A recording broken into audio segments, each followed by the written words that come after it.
podcast is part of the Sports Social Podcast Network. Thanks for choosing this free Anfield Index podcast. If you'd prefer to listen to this or any of our other shows without adverts, then now's the time to check out Anfield Index Pro. With AI Pro, you can supercharge your entire listening experience. You'll not only get all of our podcasts without the ads, but you'll have them far faster with our Quick Publish feature available exclusively for subscribers. AI Pro also puts you in the heart of our sound studio, with an option to listen to many of our shows live and interact with the podcasters in real time as the shows are recording. Upgrading couldn't be easier. AI Pro is available on all popular podcast platforms. Just head on over to AnfieldIndexPro.com and get started today. Hello and welcome to the Daily Red, your lunchtime catch-up on all things Liverpool FC on a quiet Monday that is the 1st of July. The Anthony Gordon rumbles on, but, largely amplified by the Indy Kaylas of the world. Newcastle journalists who have been the ones briefing on all of this have today suggested that his head might have been turned. Now, again, this is Newcastle journalists briefing this, and you would suggest that it might be a ploy so that when he signs a new contract, it looks like they did a great job at convincing him to stay. We've got Luke Edwards, who's never normally reliable, suggesting that Newcastle didn't offer Anthony Gordon to Liverpool, that the Anthony Gordon for Jarrell Quansah and cash offer came from our side, when very clearly it did not. There are other reports suggesting that we countered with an offer of a different player plus cash. There's no mention of whether or not that went very far. Again, it's Luke Edwards who claims that we offered Joe Gomez and cash. Now, I could see us offering Gomez. I could see that as something we might look to do. Joe, I think, would like to leave if the opportunity arose that he could go and play first-choice football somewhere. And Gomez would fit really well next to Sven Botman. So I could see there'd been logic from both sides in that one. I just don't know what to believe, to be honest. I don't believe there's anywhere near as much to this deal as the noise would suggest. So much of it is amplified by social media. I think if we look at the player himself and what he's actually done in his career, rather than, let's get one over on the Blues, and wouldn't it be great if he scored a Goodison, I think if you would take a step back and ask, well, why would we make this move? Like, he's 23, he's had one good season, 0 great seasons. He's got 20 career goals and I think 19 career assists, including a half season spent in the Championship. I understand people are frustrated with Diaz. And personally, I'd be looking to move Diaz on if the opportunity arose for us.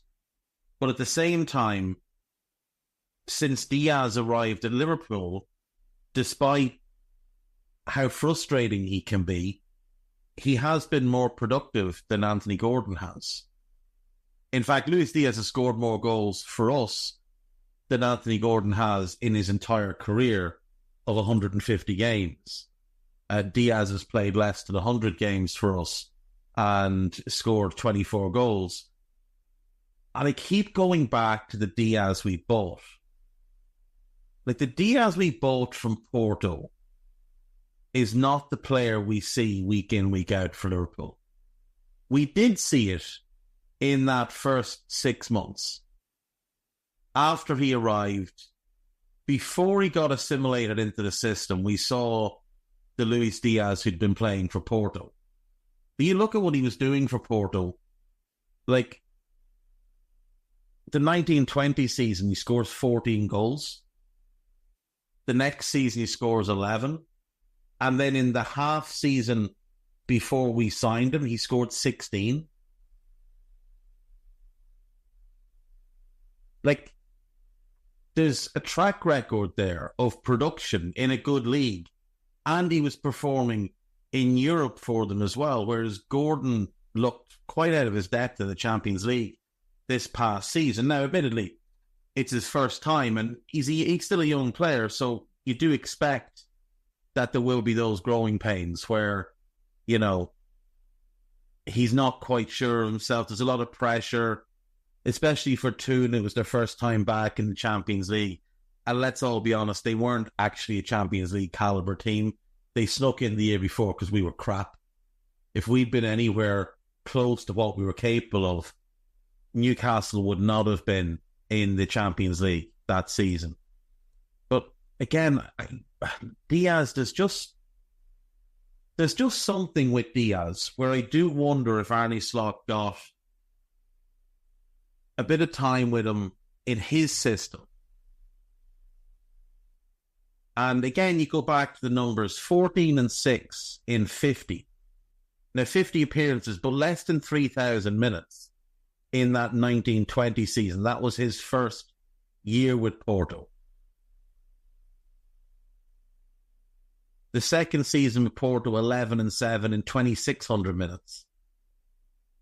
And then that final half season with Porto, where he really did explode, he had 16 goals and 6 assists in roughly 2,200 minutes. And he was absolutely flying. And he was playing in a 4-2-3-1, which is what you would expect Arne Slot to play.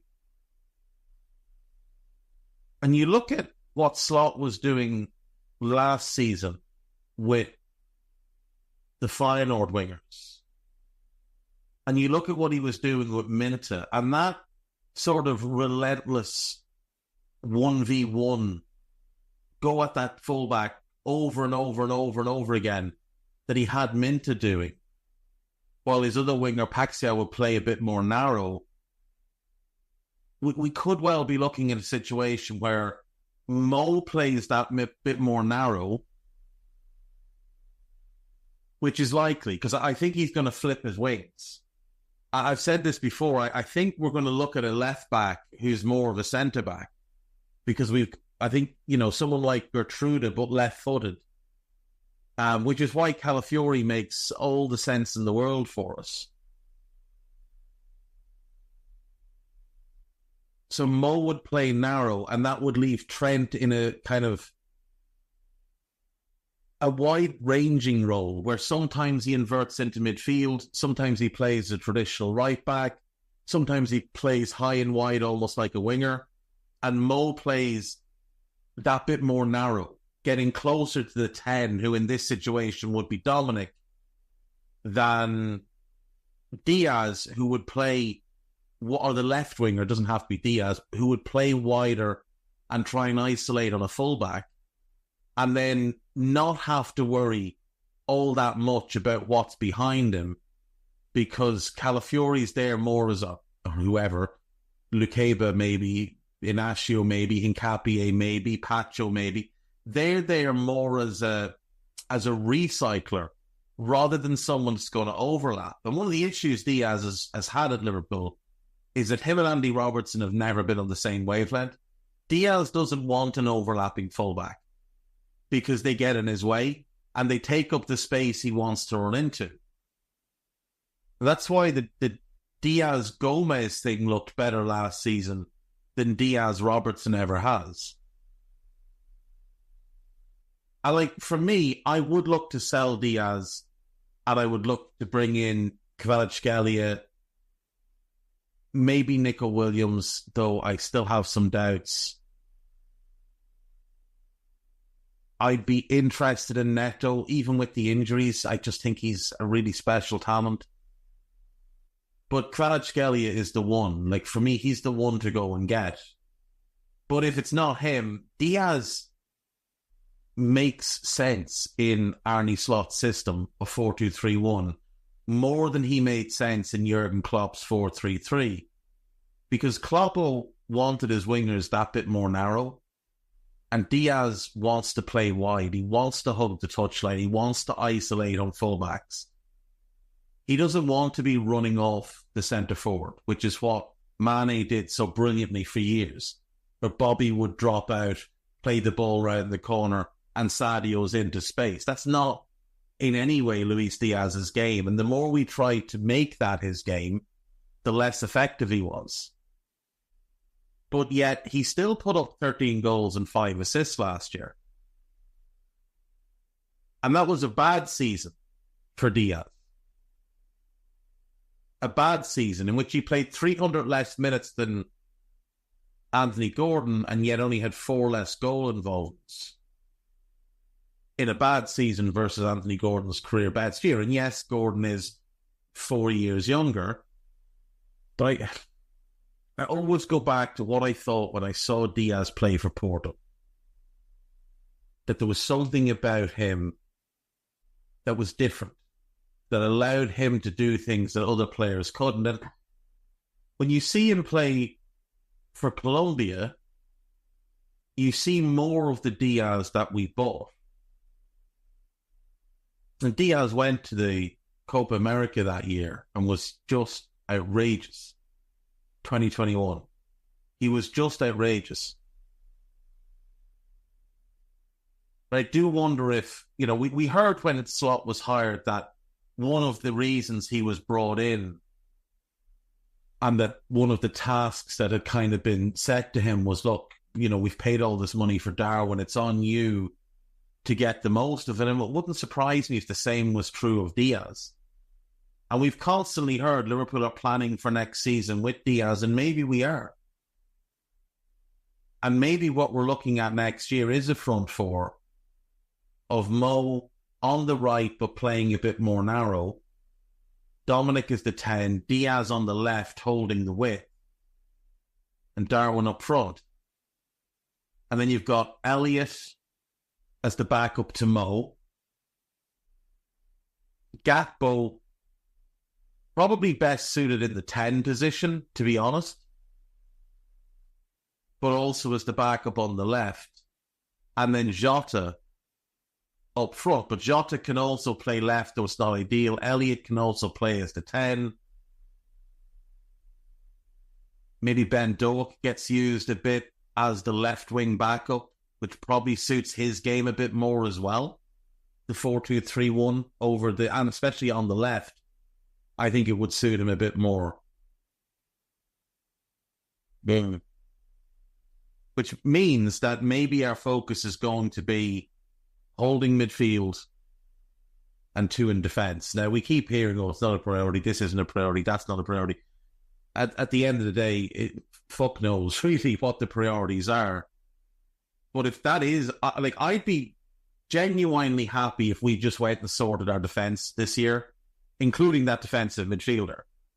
If we came out of this summer and we could look at our goalkeeping situation and say, right, we've got Ali, we've got Yaros, and we've signed Alex McCarthy as the third choice.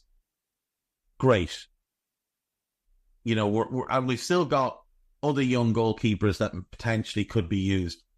Happy enough. Even or if we went and bought a goalkeeper, to back up Ali.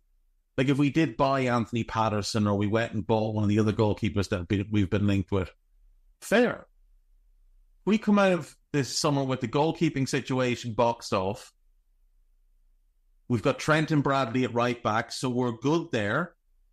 And Bradley would also suit that type of role that I mentioned for Trent earlier. Doesn't have Trent's passing, but can play inside, can play as a midfielder, but is always going to be at his best getting high and wide. Then at left back, if it's Calafiori plus whoever as the backup. Robertson, if you just want a different look, but, could be Gomez. And then Ibu, Virgil, somebody, and Kwanzaa. You'd be happy with that. You would. Plus defensive midfielder and Alexis. with Endo, Jones, Besetic, and whoever else behind. Actually, when I was going through the attack, Gravenberg is a backup 10 as an option as well. And that would probably suit him more as well. So if you've got him as a backup 10 behind Dominic, Cody as a left winger, it's not ideal because he doesn't have much pace. He doesn't have much explosion. Cody has pace, but it takes him a long time to get up to his top speed. He doesn't have much explosion. But he can play a couple of different positions. Like, if we just focus in on sorting our defence and midfield this summer and back the guy that we hired because we feel like what he's capable of doing in the final third with players makes him a standout manager, then I'd be happy enough. Even if we go into the next season with no new attackers, I'd be happy enough as long as the defence is boxed off. Now, I am a bit annoyed that we've allowed Archie Gray to just wander off to Spurs. Like 25 million in Joe Rodon, we could have bettered that deal. You could have given them Morton, you could have given them Nat Phillips, and you could have given them 25 to 30 million. And that's a better deal than what they got. But it is what it is. We'll just have to hope that Spurs do Spurs things. And as with many other fantastic players that have gone there over the years, they've used Spurs as a stepping stone and not a destination. You know, Bale, Modric, Carrick, Berbatov. They all viewed it as a stepping stone. I think once upon a time, Young-Min Son viewed it as a stepping stone as well, and unfortunately ended up stuck there. I'd take him in a heartbeat. But the thing with Gordon over Diaz is he is younger. He's quite a bit younger. But right now, it's a sideways move.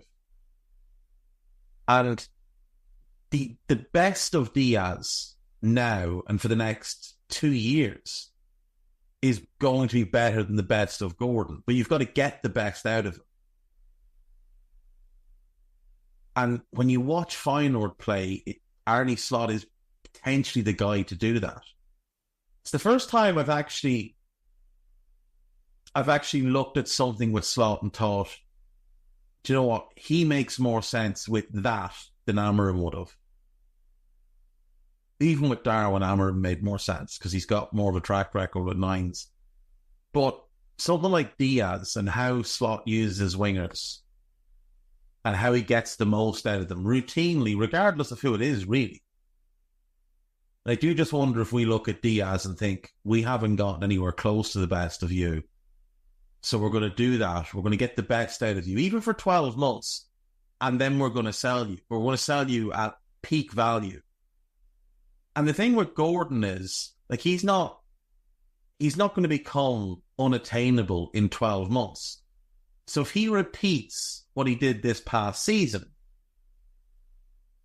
then you go and get him next summer. If he puts up, let's not put pressure on him to get 10 and 10 again, but let's say he goes 14 league goals and 8 assists this coming season. And you think, okay, then now we've got 2 seasons of legitimate production. So let's go and get Anthony Gordon. If he hasn't signed a contract extension, then it's possible he only has 1 year left next summer. Now, maybe there's club options or whatever on that, but if he's only got 1 year left, Newcastle won't be in the strongest position to turn down even an offer that's below what they actually want for him. It's just something to consider. It's just something to consider that maybe giving Diaz 1 more season isn't the worst idea in the world. He's 27. He's in his prime. And the player we signed was on the brink of really becoming an elite level player, and he hasn't. Part of that is injuries, that knee injury that reoccurred, and part of it is I think he was just really poorly used. during his time at the club. And I don't think any of the big money signings that have come in since the start of 2021 have really done as well as they could have. Diaz, Gakpo, Darwin, Dominic, even Alexis, Ibu. I don't think any of them have hit their peak level. With Ibu, I would say it is mostly down to injuries. The others, I just think they've been pretty poorly used. All 5 of them, I think, have been pretty poorly used. I think we bought a whole bunch of square pegs and tried to force them into round holes. We bought players to play 4-2-3-1 and just try and play 4-3-3. It's basically what happened. And maybe under Slot, there's a new opportunity for all of them. And maybe we see more of all of them. Klopp's right-hand man open to manager's job. Peter Krawietz says he would be open to a role in management, but will also wait to see what Jurgen wants to do. He's been working with Jurgen, obviously, since their time at Mainz. He's been there all along. He did an interview with John Aldridge on Aldo's podcast, and he said he's taking time off just like Jurgen, at least half a year. So it's not his first target. Managing is not his first target. It's something I could think about. Yes, let's see. He's clearly very, very good at what he does, but does he have the persona to become the guy? We'll see. I think Jurgen will take the German national job ultimately, and I think Krawietz will be with him for that. Why Saudi bids for Mohamed Salah, Alisson and Virgil van Dijk are now unlikely. Okay, let's have a look at this. Last summer there was major movement in the market. Yada yada. So according to some reporter for Bloomberg, Saudi clubs will not repeat their spending spree. The kingdom have made plans to reduce losses and build a more sustainable domestic league.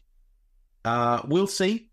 We'll see if that's true. Now, it is likely that they won't be coming bidding for our lads, but I mean, Ali's already been strongly linked, as has Virgil, and we know that they would love to have Mo as the kind of crown jewel of their league, but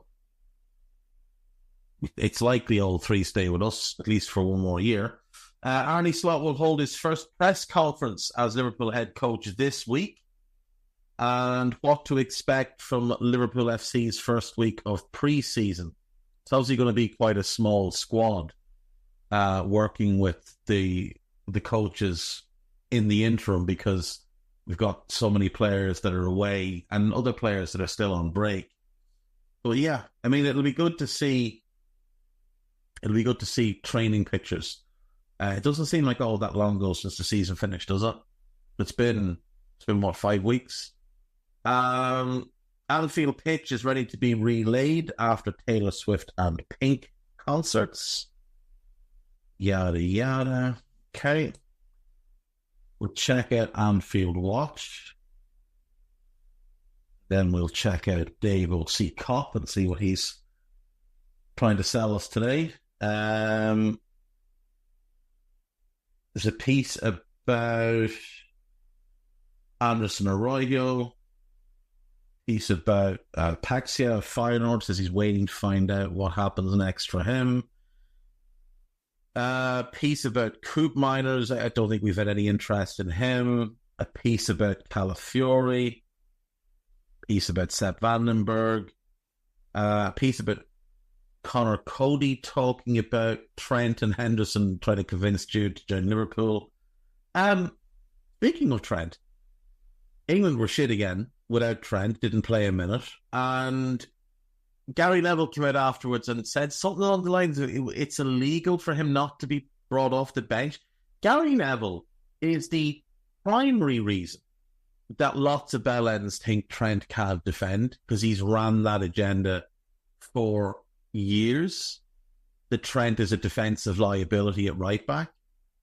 Like, absolute years, Gary Neville has been pushing that. And it was always bullshit. Always. And now Gary Neville wants to turn around and say, oh, well, you know, Trent should be in the team, etc., etc., etc. Just absolute madness. I see Dave O.C. Cop is basically an amplifier for Fabrication Romano.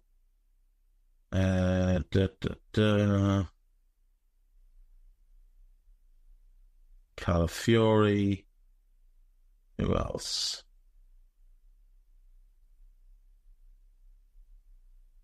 For example, Liverpool director Richard Hughes, when he was at Bournemouth, he used to scout Calafiori when he was playing for Roma and Basel.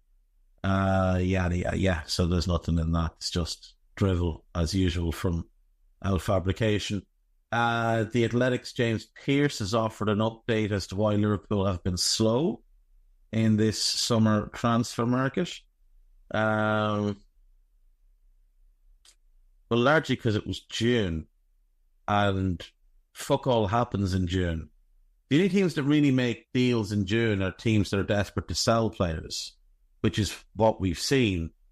Obviously, last summer we had Alexis done early, but that was an English club to English club move, and that was one that had been in the works for a while. And then Sobel was done, I think, on the 2nd or 3rd of July. So, you know, it doesn't take much. Nobody knew we were even looking at Sobel's until Ornstein tweeted about it, and 24 hours later, the deal was basically done. What did Jimbo say? Slot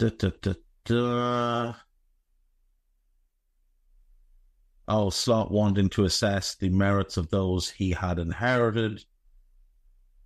Yeah. So basically just the recruitment staff and the manager, or the head coach rather, sitting down and going over each and every player and deciding what to do with them, deciding whether or not an upgrade was needed, and deciding, you know, who they wanted to bring in, because Edwards and Hughes and co are only just back Hughes isn't back, but Edwards and the rest are only back at the club. Hughes has been busy with Bournemouth stuff. So there's probably some differences between the list that the likes of Will Spearman will have been putting together and what Edwards might have done with Ludonautic's and what Hughes might have come with himself. And obviously there's going to be a couple of players that Slot himself will have interest in, that he'd have been looking at maybe for Feyenoord. So decisions will have to be made. Marcelo Petaluga has returned to the club after a failed loan spell. Not the best of loan spells for Petaluga. He had been over here with St. Pat's, and he played 7 games, and they just decided that they'd seen enough. New manager Stephen Kenny just decided he wasn't going to stick with the player who was dropped after the first 4 games of the season after a few really poor errors. Now, he's still really, really young. He's only 21. He's still growing. He's still developing. So no reason to write him off. It doesn't mean anything that he had a failed loan. Plenty of players had failed loans. Harry Kane had a litany of failed loans and went on to become the best striker in the world. Petaluga will have a decent career. Whether it's with us or not, we don't know yet, and won't know for a couple of years. Liverpool begin work on the Anfield pitch. There's a piece about Jimbo again.